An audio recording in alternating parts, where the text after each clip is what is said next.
जय हिंद दोस्तों, कैसे हैं आप लोग। आशा करता हूं कि आप लोग अच्छे ही होंगे। दोस्तों, आज की क्लास में हम डिस्कस करेंगे यूपीडीएलएड फर्स्ट सेमेस्टर की कंप्यूटर की क्लास। दोस्तों, कंप्यूटर हमारा है पेपर नंबर 8 और आज इसकी हम क्लास नंबर 3 को पढ़ेंगे। दोस्तों, इससे पहले मैंने चैप्टर नंबर 1 का पार्ट नंबर 1 प्लेलिस्ट में डाल दिया है कंप्यूटर की। पहले आप उसको देखिए और फिर उसके बाद आप इस लेक्चर को देखिए। दोस्तों, अपनी क्लास को स्टार्ट करने से पहले मैं आपको बता दूं कि अगर आपने मेरा चैनल सब्सक्राइब नहीं किया है तो प्लीज़ मेरे चैनल को सब्सक्राइब कर लीजिए और बेल आइकन को दबा दीजिए। उससे जब भी मैं कोई नया लेक्चर डालूंगा तो आपको उसकी नोटिफिकेशन प्राप्त हो जाएगी। दोस्तों, अगर आपने दोस्तों तक मेरा चैनल शेयर नहीं किया है तो प्लीज़ एक बार शेयर कर दीजिए ताकि उनको भी आने वाले एग्ज़ाम्स में हेल्प मिल सके। दोस्तों, आइए शुरू करते हैं अपनी क्लास।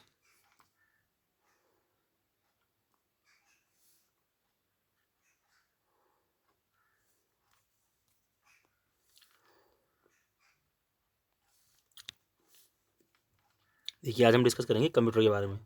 किसके बारे में? कंप्यूटर के बारे में। देखिए, कंप्यूटर जो शब्द है ना, उसकी उत्पत्ति देखिए कहाँ से हुई है? कंप्यूट शब्द से हुई है।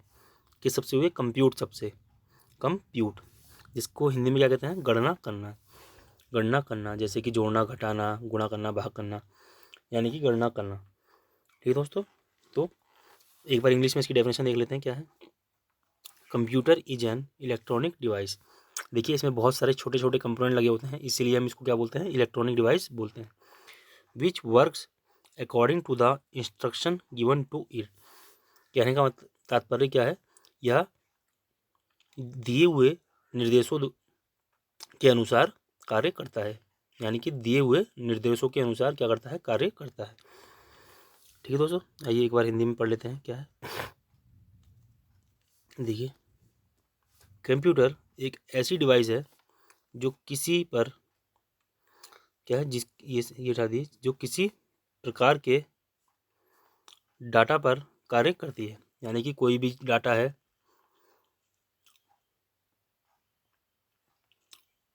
उस पर क्या करती है? कार्य करती है।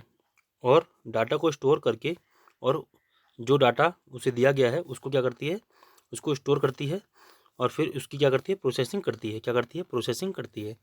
और जब भी आवश्यकता हो तो स्टोर किए हुए डेटा को मेमोरी से बाहर निकाल कर प्रयोग कर सकते हैं।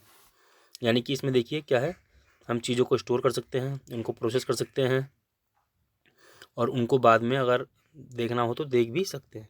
ये सब चीज़ें कौन करती है? कंप्यूटर करती है।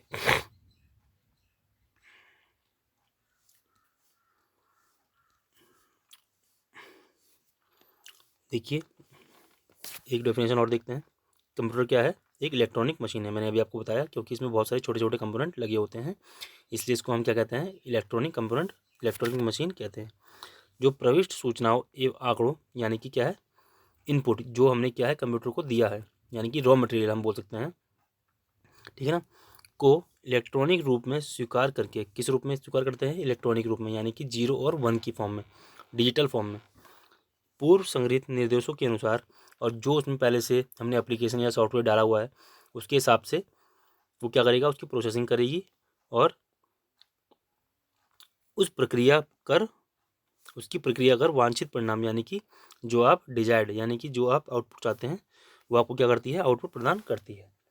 ठीक है दोस्तों, यानी कि हम क्या करेंगे? देखिए, मैं यहाँ बना के दिखाता हूँ आपको। यानी कि मान लीजिए हमने क्या करा? इनपुट करा और हमें क्या करना है? आउटपुट चाहिए। तो कंप्यूटर क्या करता है? यहाँ पर क्या करता है? प्रोसेसिंग करता है। क्या करता है? प्रोसेसिंग करता है। और प्रोसेसिंग किसके हिसाब से होगी? जो हमारा दिया हुआ क्या है? सॉफ्टवेयर है, उसके हिसाब से प्रोसेसिंग ये करेगी। ठीक है दोस्तों, ये जो मेरा इनपुट होता है ये क्या होता है? रॉ होता है। क्या होता है? रॉ, यानी कि कच्चा, जिसे हम बोल सकते हैं कच्चा। और जो हमारा ये आउटपुट है ये क्या है? हमारा डिजायर्ड होता है। डिजायर्ड यानी जो हमें चाहिए। ठीक है दोस्तों, बताइए आपको बात समझ में आई? हमने इनपुट दिया, ठीक है दोस्तों, और हमें क्या मिला? आउटपुट मिला। इनपुट हमारा क्या है? जैसे रॉ, जैसे कि मान लीजिए आपने सब्जी बनानी है, तो सब्जी के लिए आपका रॉ मटेरियल बताइए क्या क्या हो गया? टमाटर हो गया, मसाले हो गए, आलू हो गया, कोई सब्जी हो गई, है ना। तो ये सब आपका क्या हुआ, रॉ मटेरियल हो गया। इसके बाद आप क्या करेंगे, प्रोसेसिंग करेंगे, उसकी कढ़ाई पर उसको जलाएंगे, उसमें मसाले डालेंगे, उसमें तेल डालेंगे, नमक डालेंगे, है ना, उसमें सब्जी डालेंगे, आलू डालेंगे। ये क्या आप क्या करेंगे, उसको आप प्रोसेसिंग कर रहे हैं। और बाद में जब सब्जी बनके तैयार हो जाएगी तो वो आपको क्या हो जाएगा, डिजायर्ड आउटपुट, यानी कि जो आपको चाहिए था वैसा आउटपुट आपको मिल जाएगा। बताइए, समझ में आया, क्लियर है। अगला देखिए क्या है,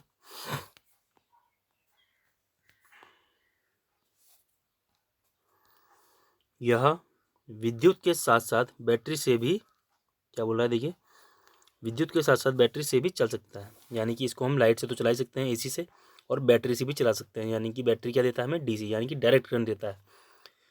जो हमारे घर में बिजली आती है वो क्या होती है, एसी, क्या होती है, अल्टरनेटिंग करंट, क्या होती है, अल्टरनेटिंग करंट। ये मैं आपको दिखा देता हूँ क्या होती है, अल्टरनेटिंग करंट, यानी कि एसी, जो हमारे घर में आती है। ठीक है दोस्तों। और जो बैटरी देती है वो क्या होती है, डीसी, क्या होती है, डीसी, यानी कि देखिए एसी यानी कि अल्टरनेटिंग करंट,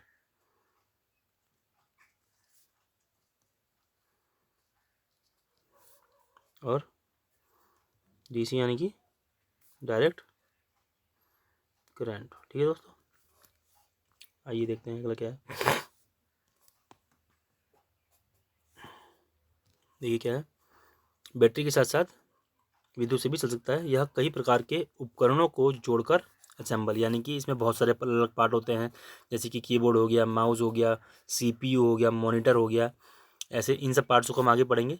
ये बहुत सारे पार्ट्स होते हैं, उनको असेंबल करके क्या बनाई गई, क्या है, मशीन है, जिसमें कुछ इनपुट डिवाइस व कुछ आउटपुट डिवाइस होते हैं। यानी कि कुछ ऐसे डिवाइस होंगे जिनसे हम इनपुट देंगे, जिनसे हम रॉ मटेरियल देंगे, और कुछ ऐसे डिवाइस होंगे जिनसे कि हम आउटपुट, जो हमारा डिजायर्ड आउटपुट है, उसको हम लेंगे। ठीक है दोस्तों, क्लियर है, समझ में आ गया। देखिए अभी मैंने आपको बताया जो इनपुट डिवाइस और आउटपुट डिवाइस। देखिए इनपुट डिवाइस क्या होते हैं, जैसे कि क्या है, कीबोर्ड, जिनसे हम इनपुट देते हैं। कीबोर्ड से क्या करते हैं, हम टाइप करते हैं, यानी कि नंबरों को टाइप करते हैं। माउस से क्या करते हैं, हम क्लिक करते हैं, अपने कर्सर जो हमारा होता है उसको मूव करते हैं। आउटपुट डिवाइस देखिए क्या होता है, जैसे कि मॉनिटर, मॉनिटर से क्या करते हैं, हम देखते हैं, तो वो क्या है, आउटपुट डिवाइस है। स्पीकर से हम सुनते हैं, यानी कि वो क्या है, आउटपुट डिवाइस है। ठीक है दोस्तों, देखिए मैं आपको पिछली क्लास में बता चुका हूँ कंप्यूटर के जनक कौन है, बताइए, चार्ल्स बेबेज, यानी कि कंप्यूटर जनक, यानी कि father of the computer, father of the computer. क्या नाम है इनका, चार्ल्स बेबेज। कब कब कब के हैं ये, देखिए 1822, 1822। ठीक है दोस्तों, चलिए नेक्स्ट चलते हैं।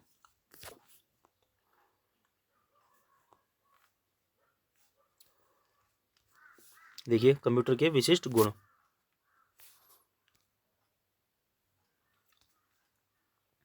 देखिए कंप्यूटर के विशिष्ट गुण क्या है, स्पेसिफिक कैरेक्टरिस्टिक्स ऑफ कंप्यूटर, यानी कि कंप्यूटर के गुण क्या क्या होते हैं। देखिए पहला क्या है, तीव्र गति, यानी कि हाई स्पीड। तीव्र गति यानी कि इसकी स्पीड क्या होती है, बहुत ही ज़्यादा हाई होती है, बहुत ही ज़्यादा तीव्र होती है। कंप्यूटर के कार्य करने की गति बहुत क्या होती है, तीव्र होती है। यह जटिल गणनाओं को क्षण भर में कर देता है, यानी कि ऐसी गणनाएं जिनको कि इंसान को करने में बहुत समय लगता है, उनको ये चुटकी भर में कर देता है। इससे क्या क्या बचत होती है, देखिए समय की और श्रम की क्या होती है, बचत होती है। समय की और श्रम की बचत होती है। दूसरी चीज़ क्या है हमारी, क्या है, एक्यूरेसी, क्या है, शुद्धता, क्या है, एक्यूरेसी, यानी कि कंप्यूटर द्वारा जो भी किया प्रोसेसिंग की जाती है उसका उत्तर हमेशा क्या आता है, शुद्ध आता है, शुद्ध आता है। कंप्यूटर के किए गए कार्य में त्रुटि की संभावना क्या है, बहुत कम होती है, यानी कि बहुत कम परसेंटेज, यानी कि 0.00 की परसेंट की संभावना होती है कि कंप्यूटर से किया गया कार्य क्या हो जाए, गलत हो जाए। अगर आपने सॉफ्टवेयर डाला उसके हिसाब से ये काम करेगा ही करेगा।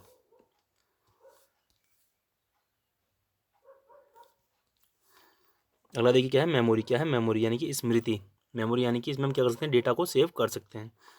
देखिए यह बड़े और पुराने आंकड़ों को अपनी स्मृति में सुरक्षित कर सकता है, और आने वाले समय में जब उन्हें हम देखना है तो अपने डेटा, अपने जो जहाँ स्टोर किया गया वहाँ से निकाल कर ही यूज़र को भी दिखा सकता है। तो ये क्या है, इसकी स्मृति भी बहुत अच्छी है। अगला क्या है, विशाल भंडारण क्षमता, यानी कि इसमें बहुत सारा डेटा जीबी में, टीबी में हम क्या करते हैं, स्टोर कर सकते हैं। कंप्यूटर के भंडारण की क्षमता बहुत विशाल है, क्या बहुत ज़्यादा विशाल है। इसमें KB यानी किलोबाइट, MB यानी मेगाबाइट, GB यानी कि गीगाबाइट, TB यानी कि टेराबाइट आदि में होती है। यानी कि इसमें हम चाहें तो बहुत सारा डेटा स्टोर कर सकते हैं, स्टोर कर सकते हैं। अगला क्या है, स्वचालन। क्या है, स्वचालन यानी कि खुद से चलने वाली मशीन। इंग्लिश में क्या कहते हैं, ऑटोमेशन। ऑटोमेशन कंप्यूटर एक स्वचालित यंत्र है। क्या है, स्वचालित यानी खुद से चलने वाला। इसे शुरू के बाद जो भी आदेश मिलते हैं यह स्वतः ही उन निर्देशों का पालन करता है। क्या करता है, एक बार इसको आदेश दे दीजिए फिर ये खुद ही उनका पालन करता है। और क्या करता है, फिर ऑपरेटर को वांछित परिणाम यानी कि डिजायर्ड आउटपुट उपलब्ध कराता है। वांछित परिणाम उपलब्ध कराता है। तो दोस्तों आपने 5 पॉइंट देख लिए। ठीक है दोस्तों, आपने 5 पॉइंट देख लिए। आइए आगे चलते हैं। देखिए हमारा कैलकुलेटर क्या होता है, एक बार कैलकुलेटर को भी देख लेते हैं। कैलकुलेटर आपने सबने देखा होगा कैलकुलेटर कैसा होता है। तो देखिए क्या होता है, यह एक पूर्व नियोजित उपकरण है। क्या है, पूर्व नियोजित उपकरण है जिसका उपयोग जोड़ने, घटाने, लघुकरण, गुणा भाग, वैज्ञानिक गणनाएं तथा त्रिकोणमितीय मान आदि में किया जाता है। यानी कि आपको जोड़ना है, घटाना है, भाग करना है, गुणा देना है ना, वैज्ञानिक गणनाएं करनी है, तो उन सब में ये काम आता है। यह क्या है, एक इलेक्ट्रॉनिक उपकरण है। इलेक्ट्रॉनिक उपकरण मतलब 0 और 1 की फॉर्म में काम करेगा। 0 और 1 की फॉर्म में क्या करेगा, काम करेगा। इसमें जो भी हम भेजते हैं डेटा वो प्रोसेस किस में करता है, 0 और 1 की फॉर्म में प्रोसेस करता है। यह एक इलेक्ट्रॉनिक उपकरण है जो बहुत तेज गति के साथ क्या करता है, गणना करता है। बहुत तेज गति के साथ गणना करता है।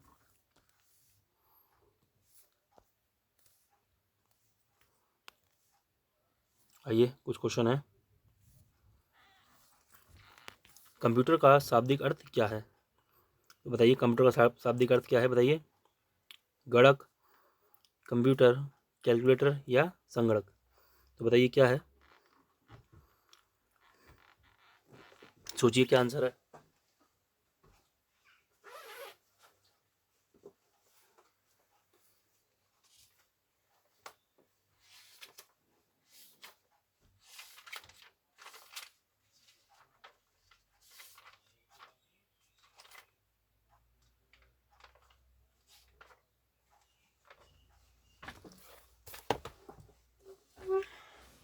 चलिए मैं आपको बता देता हूँ क्या उत्तर है।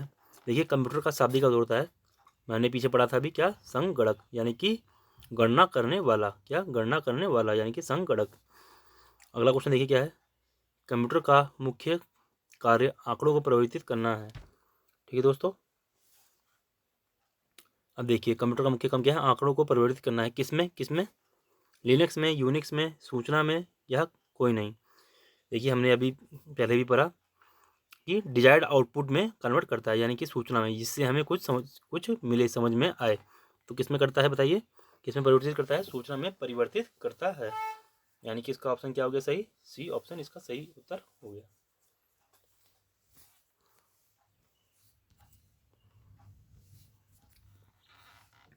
अब हम पढ़ेंगे कंप्यूटर प्रणाली के प्रकार। कंप्यूटर प्रणाली के प्रकार यानी types of computer system. Computer system कितने प्रकार के होते हैं, देखिए कंप्यूटर को मुख्य 3 भागों में वर्गीकृत किया गया है, वर्गीकृत किया जाता है। देखिए पहला क्या है, आंकड़ों के आधार पर, आंकड़ों के आधार पर। दूसरा, उद्देश्यों के आधार पर। और तीसरा, आधार व क्षमता पर आधारित, आधार व क्षमता पर आधारित। तो ये तीनों हम आगे चलकर अच्छे से डिस्कस करते हैं। आइए पहला देखते हैं।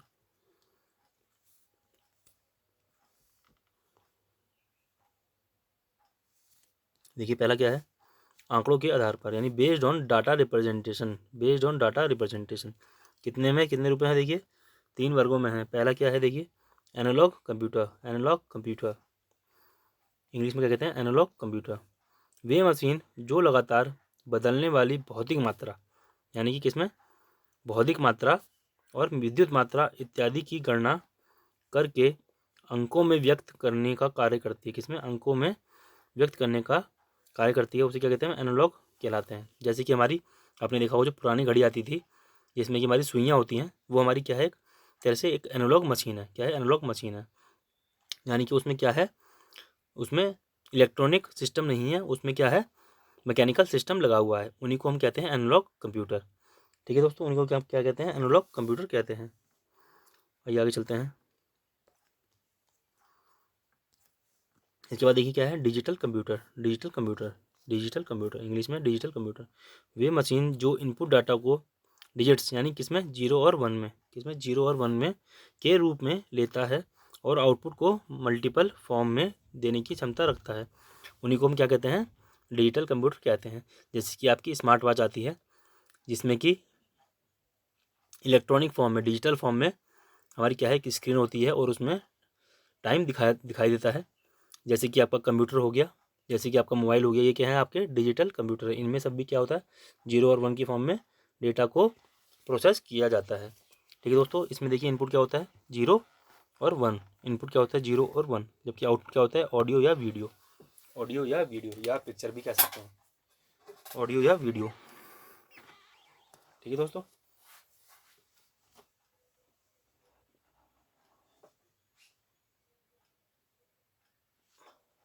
आइए आगे चलते हैं।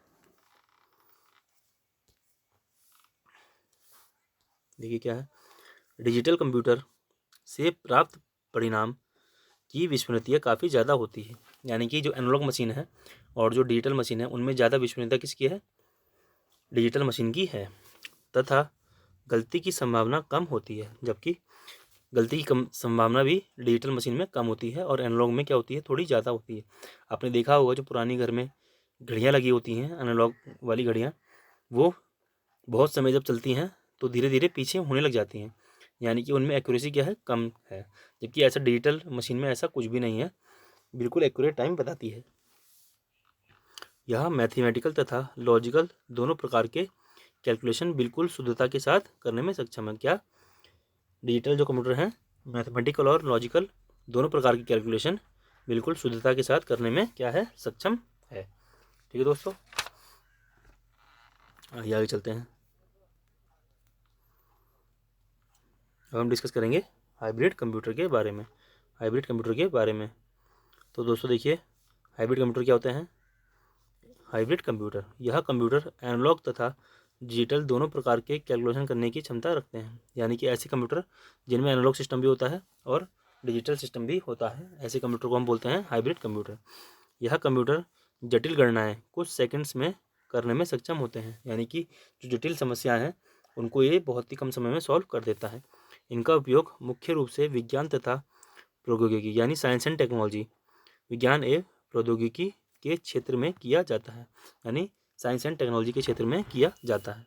ठीक है दोस्तों, आइए आगे चलते हैं।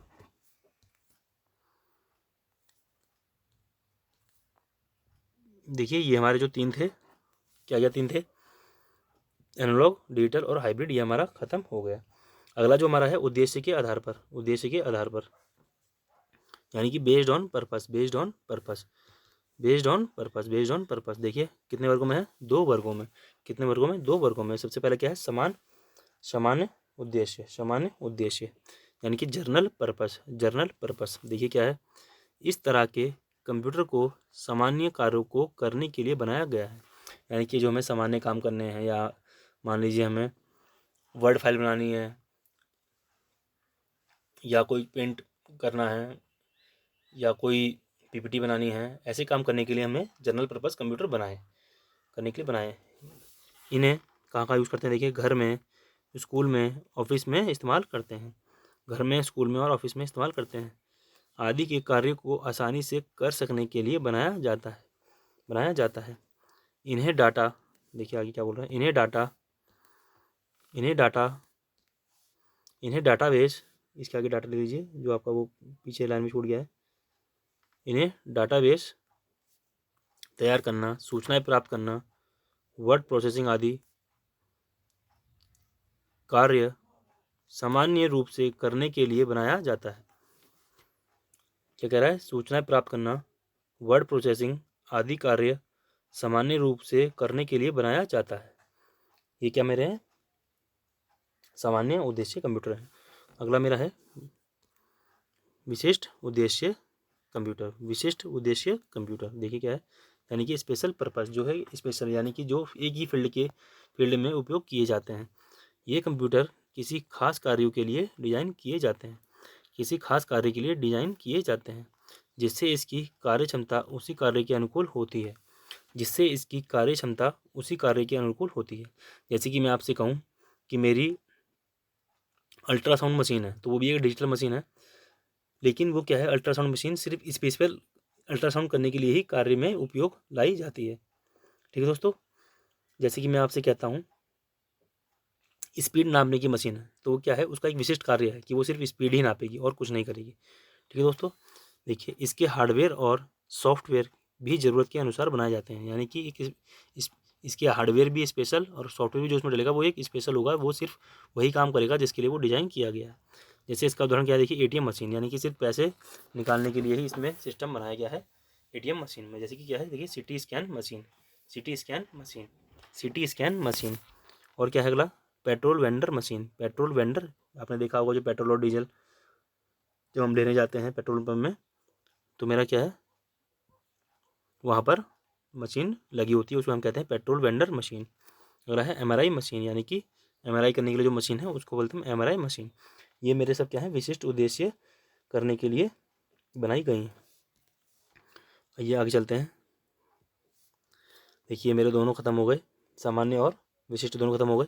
अब मेरा जो तीसरा पार्ट है वो क्या है, देखिए आकार एवं क्षमता के आधार पर, आकार एवं क्षमता के आधार पर, यानी कि based on size and capacity, based on size and capacity. सबसे पहले मेरे क्या है, देखिए माइक्रो कंप्यूटर, क्या है माइक्रो कंप्यूटर, माइक्रो कंप्यूटर। ठीक है दोस्तों, इस कंप्यूटर में प्रोसेसर के रूप में, थोड़ा बड़ा कर लेते हैं, इस कंप्यूटर में इस कंप्यूटर में प्रोसेसर के रूप में माइक्रो प्रोसेसर क्या लगाया जाता है, बताइए, माइक्रो प्रोसेसर लगाया जाता है, का प्रयोग किया जाता है, इसलिए हम इन्हें क्या कहते हैं, माइक्रो कंप्यूटर कहते हैं। क्या लगाया जाता है इनमें, माइक्रो प्रोसेसर। यह कंप्यूटर आकार में बहुत छोटे होते हैं, क्या होते हैं, बहुत छोटे होते हैं, तथा मुख्य रूप से सिंगल यूजर सिस्टम के आधार पर बनाए जाते हैं, यानी कि इनमें ये इस तरह से डिज़ाइन किए जाते हैं कि इन्हें सिंगल यूजर यूज़ कर सकें। जैसे कि मोबाइल, मोबाइल क्या है, मेरा एक सिंगल यूजर सिस्टम है ना, अगर एक साथ मोबाइल को 4 आदमी चलाएं तो चला सकते हैं, थोड़ा मुश्किल है।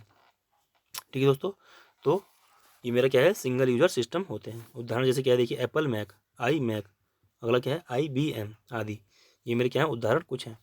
ठीक है दोस्तों, आइए आगे चलते हैं। अब देखिए माइक्रो कंप्यूटर के कुछ प्रकार हैं, क्या प्रकार हैं, जैसे कि personal computer, personal computer, personal computer जो आपने घर में डेस्कटॉप देखे होंगे उनको हम क्या बोलते हैं, पर्सनल कंप्यूटर, यानी PC बोलते हैं, क्या बोलते हैं, PC, क्या बोलते हैं, PC, है ना, इन्हें बोलते हैं पर्सनल कंप्यूटर, जिन्हें हम डेस्कटॉप भी बोलते हैं, डेस्कटॉप भी बोलते हैं। अगला है लैपटॉप, अगला है लैपटॉप, क्या है, लैपटॉप, आपने जो देखा होगा जिसको कि हम अपने लैब पर रखते हैं उसे हम बोलते हैं लैपटॉप।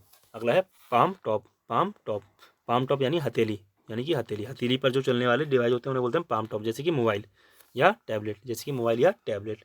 ठीक है दोस्तों, समझ में आया आपको, इन्हें हम क्या कहते हैं, ये सिंगल यूजर हैं सारे, यानी कि सिंगल यूजर के लिए बनाए गए हैं, इन्हें हम बोलते हैं माइक्रो कंप्यूटर। ठीक है दोस्तों, आइए इसी में हम क्या पढ़ते हैं, आप इसी में अंदर टॉपिक है डेस्कटॉप कंप्यूटर, क्या है, डेस्कटॉप कंप्यूटर, इसी के अंदर टॉपिक है, इसके अंदर माइक्रो कंप्यूटर के अंदर।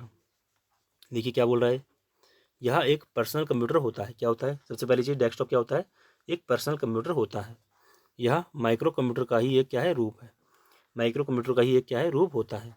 इसका ऑपरेटिंग सिस्टम यानी कि OS, जिससे हमारी विंडोज़ जिसे हम कहते हैं, यानी कि जिससे हमारा पूरा कंप्यूटर रन होता है, उसी को हम ऑपरेटिंग सिस्टम बोलते हैं। इसका ऑपरेटिंग सिस्टम एक साथ कई कार्य कर सकता है, कई कार्य, जैसे कि गाने चल रहे हो साइड में, ठीक है दोस्तों, और साथ साथ आप वर्ड फाइल बना रहे हो, तो और हो सकता है कहीं पर वीडियो प्ले भी हो रही हो, तो हमारा देखिए एक साथ कितने कार्य, 3 कार्य एक साथ हो रहे हैं, तो इसमें एक साथ बहुत सारे कार्य हम कर सकते हैं। इसके कई कंपोनेंट जैसे मॉनिटर, कीबोर्ड, माउस, CPU आदि होते हैं।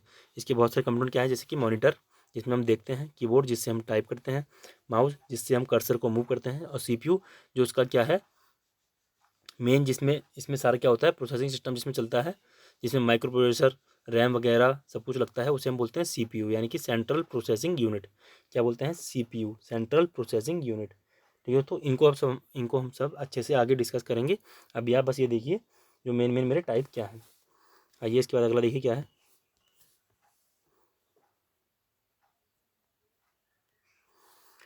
देखिए अगला मेरा क्या है, मिनी कंप्यूटर। क्या है, मिनी कंप्यूटर। क्या बोलते हैं इंग्लिश में, मिनी कंप्यूटर। देखिए क्या है, मिनी कंप्यूटर माइक्रो कंप्यूटर की तुलना में थोड़े बड़े क्या होते हैं, थोड़े बड़े होते हैं। मिनी कंप्यूटर माइक्रो कंप्यूटर की तुलना में थोड़े बड़े होते हैं, तीव्र तेज होते हैं और महंगे भी होते हैं। क्या होते हैं, महंगे भी होते हैं। यह मल्टी यूज़र होते हैं। सबसे दूसरी बात ये क्या होते हैं, मल्टी यूज़र होते हैं। जबकि माइक्रो कंप्यूटर क्या है, सिंगल यूज़र होते हैं।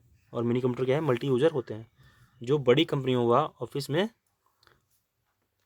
सर्वर कंप्यूटर के कार्य के लिए उपयोग किए जाते हैं। यानी कि किसके लिए यूज किए जाते हैं, सर्वर कंप्यूटर के रूप में क्या कहते हैं, इस्तेमाल किए जाते हैं। ठीक है दोस्तों, सर्वर कंप्यूटर के रूप में इस्तेमाल किए जाते हैं ऐसे कंप्यूटर हमारे। देखिए इसका एग्जांपल क्या है, PDP-8 पहला मिनी कंप्यूटर था। क्या था, PDP-8 जिसका विकास 1965 में किया गया था। किसमें, 1965 में किया गया था। ठीक है दोस्तों, आइए आगे चलते हैं। देखिए अगला क्या है, मेन फ्रेम कंप्यूटर। क्या है, main frame computer. Main frame computer देखिए क्या है, मेन फ्रेम कंप्यूटर क्या होता है, main frame computer. Main frame computer देखिए क्या है, यह आकार में विशाल बहुत बड़े होते हैं। यानी कि माइक्रो और मिनी से बहुत बड़े होते हैं। तेज व महंगे भी होते हैं। विशाल भी होते हैं, तेज भी होते हैं और महंगे भी होते हैं। यह कंप्यूटर मिनी कंप्यूटर से अधिक क्षमता वाले होते हैं। अभी मैंने आपको बताया ना, मिनी कंप्यूटर से भी अधिक क्षमता वाले होते हैं और माइक्रो से तो होंगे ही। इस सिस्टम पर एक से अधिक लोग विभिन्न कार्य कर सकते हैं। जैसे कि मेरे मिनी कंप्यूटर में थे, ऐसे ही मेरा मेन फ्रेम कंप्यूटर में भी एक से ज़्यादा लोग कार्य कर सकते हैं। इसका उपयोग देखिए क्या है, बैंकिंग। क्या है, बैंकिंग, अनुसंधान यानी कि क्या है, रिसर्च, रक्षा यानी कि क्या है, डिफेंस, अंतरिक्ष यानी कि स्पेस आदि के क्षेत्र में किया जाता है। बैंकिंग में, अनुसंधान में, रक्षा में, अंतरिक्ष आदि के क्षेत्र में किया जाता है। ठीक है दोस्तों, इसे कहते हैं मेन फ्रेम कंप्यूटर।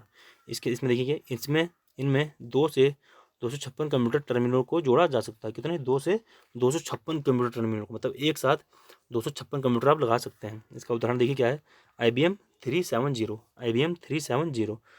अगला क्या है, IBM 51390, IBM 51390, यूनीमैक 110, यूनीमैक 110, DIC 10, DIC 10, TC 1020, TC 1020, IBM 2890, IBM 2890।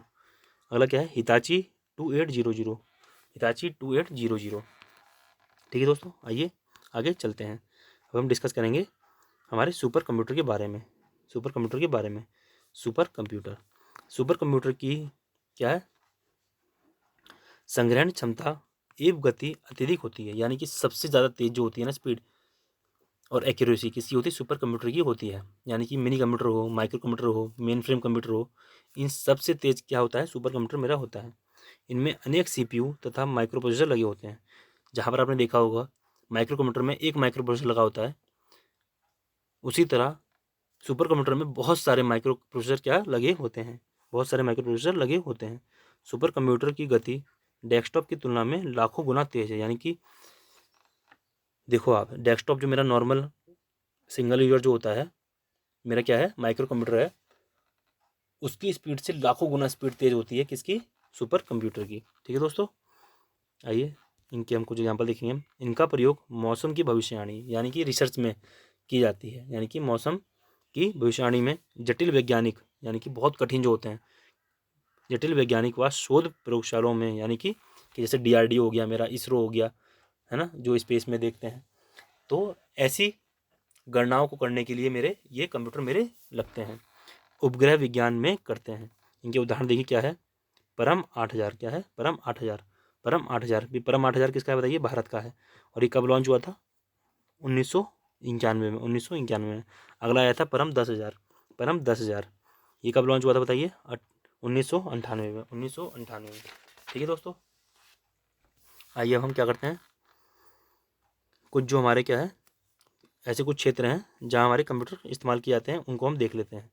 विभिन्न क्षेत्रों में कंप्यूटर का प्रयोग, जैसे कि क्या है, व्यवसाय, बिजनेस में, व्यवसाय किसमें, बिजनेस में, शिक्षा यानी कि एजुकेशन में, शिक्षा यानी कि एजुकेशन में, बैंकिंग यानी कि बैंकिंग में, संचार यानी कि कम्युनिकेशन में, संचार यानी कि कम्युनिकेशन में। ठीक है दोस्तों, मनोरंजन में, यानी कि एंटरटेनमेंट में, चिकित्सा यानी कि मेडिकल में, चिकित्सा यानी कि मेडिकल में, विज्ञान व प्रौद्योगिकी यानी साइंस एंड टेक्नोलॉजी में, अभियांत्रिकी यानी इंजीनियरिंग में, यानी आप देख सकते हैं कि लगभग सारे ही फील्ड कवर होते हैं मेरे, जहाँ पर कि मेरा कंप्यूटर इस्तेमाल होता है, तो कंप्यूटर को पढ़ना बहुत ही ज़्यादा ज़रूरी है, ये आपके आगे फ्यूचर में भी काम आएगा। ठीक है दोस्तों, आइए आगे चलते हैं। देखिए मेरे कंप्यूटर के लाभ क्या क्या होते हैं, कंप्यूटर के लाभ यानी कि गेन। ठीक है दोस्तों, देखिए क्या है, तीव्र गति यानी कि स्पीड कैसी होती है इसकी, बहुत ही ज़्यादा तीव्र होती है, यानी कि स्पीड क्या है, बहुत ही ज़्यादा होती है। शुद्धता यानी कि एक्यूरेसी क्या होती है, बहुत ही अच्छी एक्यूरेसी होती है। स्मृति यानी कि इसमें क्या होती है, मेमोरी भी होती है। विशाल भंडारण क्षमता यानी कि इसकी स्टोरेज कैपेसिटी कैसी है बताइए, बहुत ही हाई है। स्टोरेज कैपेसिटी कैसी है, बहुत ही हाई है। स्वचालन यानी कि ऑटोमेशन यानी कि खुद से एक बार कमांड देने के बाद खुद से सब कुछ कार्य ये करता है। बहु उपयोग करता है यानी कि क्या है, मल्टी यूजर है, क्या है, मल्टी यूजर है। बहु प्रकमण यानी कि मल्टी प्रोसेसिंग है, क्या है, मल्टी प्रोसेसिंग है। जैसे मेरे क्या है, गेन है। ठीक है दोस्तों, एडवांटेजेस से बोल सकते हैं आप, एडवांटेजेस है। अब देखिए कुछ क्या है, हानियाँ भी हैं, क्या है, कुछ लॉसेस भी हैं। देखिए कुछ लॉसेस भी हैं। देखिए नियमित विद्युत आपूर्ति यानी कि इसको चलाने के लिए हमें क्या चाहिए, कंटिन्यूस इलेक्ट्रिसिटी देनी पड़ती है। विद्युत नियम क्या है, नियमित विद्युत आपूर्ति। मानसिक क्षमता की कमी यानी कि इसमें क्या है, मानसिक क्षमता की कमी। कुछ ऐसी चीज़ें हैं जो कि सिर्फ इंसान ही कर सकता है, जैसे कि अगर हम बात कहें तो महसूस करना। अब महसूस कंप्यूटर तो महसूस कर नहीं सकता ना। ठीक है दोस्तों, जैसे कि हमारा दुख है, सुख है, हंसना, रोना, गाना, ऐसे ये सब चीज़ें कंप्यूटर नहीं कर सकता, यानी कि इसके अंदर मानसिक क्षमता की क्या है, कमी है। क्षतिग्रस्त होने का खतरा। अब कंप्यूटर एक क्या है, डिवाइस है, एक मैकेनिकल डिवाइस है, इलेक्ट्रॉनिक डिवाइस है, यानी कि इसको क्या है, क्षतिग्रस्त होने का भी इसमें हमेशा खतरा लगा रहता है। और क्या है, साइबर हमले का खतरा, क्योंकि एक मशीन है तो इसमें क्या है, लोग गलत प्रोग्राम यानी कि वायरस डाल देते हैं, जिससे कि क्या है, साइबर हमले का खतरा भी बना रहता है। ठीक है दोस्तों, आइए आगे चलते हैं। यहाँ पर हमारा लेक्चर ये पूरा होता है। आइए कुछ क्वेश्चन हम करते हैं अब। देखिए पहला मेरा क्वेश्चन क्या है, अनुप्रयोग के आधार पर निम्न में से कंप्यूटर है। देखिए कौन कौन से हैं अनुप्रयोग के हिसाब से, एनालॉग, डिजिटल, हाइब्रिड। देखिए हमने पढ़े थे अनुप्रयोग के हिसाब से, देखिए क्या है, कंप्यूटर एनालॉग भी होता है, डिजिटल भी होता है और हाइब्रिड भी होता है। इसलिए इसका उत्तर क्या है, उपयुक्त सभी इसका उत्तर है। ठीक है दोस्तों, आइए अगला देखते हैं। एनालॉग और डिजिटल कंप्यूटर का सम्मिलित रूप क्या है। अभी मैंने आपको पीछे पढ़ाया था, ऐसा कंप्यूटर जिसमें कि हमारा एनालॉग भी हो और डिजिटल भी हो, वो क्या होता है मेरा बताइए, हाइब्रिड मेरा वो होता है। क्या होता है, हाइब्रिड मेरा वो होता है। ठीक है दोस्तों, आइए आगे चलते हैं। मिनी कंप्यूटर को एक साथ प्रयोग कर सकते हैं, बताइए कितने लोग मिनी कंप्यूटर को एक साथ कितने लोग प्रयोग कर सकते हैं, तो बताइए, 2 व्यक्ति, 10 व्यक्ति, असंख्य व्यक्ति या 64 व्यक्ति। तो देखिए जो मेरा मिनी कंप्यूटर है ना, उसको एक साथ 64 व्यक्ति यूज़ कर सकते हैं। कितने, 64 व्यक्ति यूज़ कर सकते हैं। ठीक है दोस्तों, आइए आगे चलते हैं। देखिए क्या है, व्यक्तिगत रूप से प्रयुक्त होने वाला कंप्यूटर क्या है, व्यक्तिगत रूप से, मैंने आपको अभी पढ़ाया अभी थोड़ी देर पहले, व्यक्तिगत रूप से प्रयुक्त होने वाला, जैसे कि डेस्कटॉप हो गया, लैपटॉप हो गया, मोबाइल हो गया, ऐसे मेरे कंप्यूटर, उनको हम क्या कहते हैं, क्या कहते हैं, mini computer, micro computer, main frame की सुपर। बताइए, वेरी इजी क्वेश्चन, क्या कहते हैं उन्हें, हम माइक्रो कंप्यूटर कहते हैं, है ना। हमने अभी पढ़ा था माइक्रो कंप्यूटर क्या होते हैं, हमारे जैसे कि डेस्कटॉप हो गए, जो कि जिनमें क्या होता है, एक माइक्रो प्रोसेसर लगा होता है और ये सिंगल यूज़र होते हैं। जैसे कि क्या हो गया, मोबाइल, लैपटॉप, पाम टॉप, है ना, ये सब मेरे क्या हैं, व्यक्तिगत रूप से प्रयुक्त होने वाले कंप्यूटर हैं। आइए लास्ट क्वेश्चन हमारा देखते हैं आज का। वर्तमान में कंप्यूटर में कौन सी नंबर प्रणाली प्रयुक्त की जाती है। वर्तमान में कंप्यूटर में कौन सी नंबर प्रणाली प्रयुक्त की जाती है, तो मैं आपको बता दूं, आजकल कौन सी यूज़ की जाती है, हमारी बाइनरी, यानी कि क्या है, डिजिटल फॉर्म में, क्या बोलते हैं इसे हम, डिजिटल भी कहते हैं। बाइनरी में मेरा क्या होता है, देखिए 0 और 1 की फॉर्म, उसे हम क्या कहते हैं, बाइनरी, उसे हम क्या कहते हैं, बाइनरी कहते हैं। ठीक है दोस्तों, यानी कि जो भी मेरा इनपुट जाएगा वो किस में जाएगा, 0 और 1 की फॉर्म में आएगा, और जो मेरा आउटपुट निकलेगा वो मेरा क्या है, ऐसा आउटपुट होगा जो कि मुझे क्या था, मेरे ज़रूरत के हिसाब से मुझे आउटपुट मिल जाएगा। ठीक है दोस्तों, तो ये कुछ क्वेश्चन थे। ठीक है दोस्तों, आज की क्लास समाप्त होती है। दोस्तों अगर आपको आज की क्लास अच्छी लगी हो तो प्लीज़ इस क्लास को लाइक कर दीजिएगा। अगर आपको कोई कमेंट है तो आप कमेंट भी कर सकते हैं इस लेक्चर के नीचे। और अभी तक अगर आपने अपने दोस्तों तक ये क्लास शेयर नहीं करी है तो प्लीज़ इस क्लास को शेयर कर दीजिएगा दोस्तों। और अगर आपने मेरा चैनल सब्सक्राइब नहीं करा है तो प्लीज़ इस चैनल को सब्सक्राइब भी कर लीजिएगा। ठीक है दोस्तों, मिलते हैं फिर नेक्स्ट क्लास में। तब तक के लिए जय हिंद, अपना बहुत ध्यान रखिएगा।